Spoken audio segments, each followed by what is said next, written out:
Allez, on continue avec les pipes et les points. On va voir dans cette vidéo ce que c'est, ce qu'est un pipe, ce qu'est un point, et ensuite on verra les spécificités propres à chacun d'eux.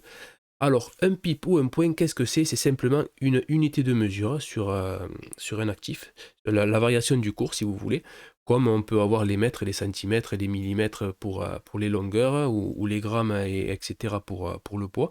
Là, ça sera une unité de mesure. Donc le PIP, ça sera propre au Forex. C'est-à-dire que le Forex, c'est le marché des devises. Euh, c'est là où seront cotées les devises, une devise par rapport à une autre.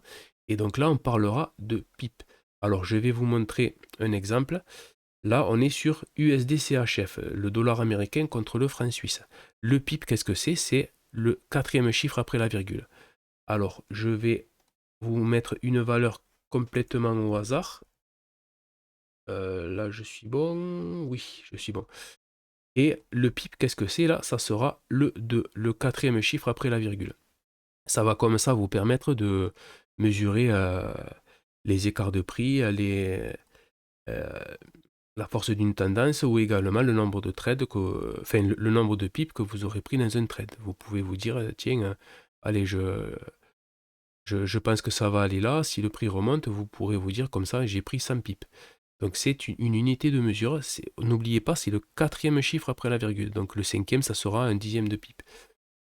Juste une chose, c'est que ça c'est valable quand vous, quand vous prenez des actifs comme ça. USD-CHF, avec la livre sterling, les dollars canadiens, néo-zélandais, australiens, le franc suisse, l'euro, tout ça, ça marche. Maintenant, quand on va coter du yen par rapport à une autre monnaie, là, ça ne sera pas le quatrième chiffre après la virgule, ça sera le deuxième chiffre après la virgule. Donc, je vais vous mettre une autre valeur complètement au hasard.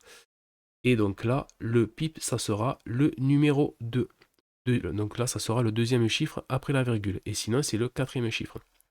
Maintenant qu'on a vu les pipes, on va voir ce qu'est un point. Un point, c'est simplement le chiffre des unités sur un indice.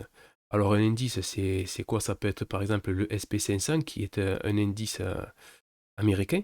Ça peut être le CAC 40 qui est donc un indice français. Et ça sera toujours le chiffre des unités, donc le chiffre juste avant la virgule. Et comme ça, vous pourrez mesurer les écarts de prix avec ça, avec les points. Voilà, c'est terminé, c'était assez simple. On passe à la suite. Bye bye!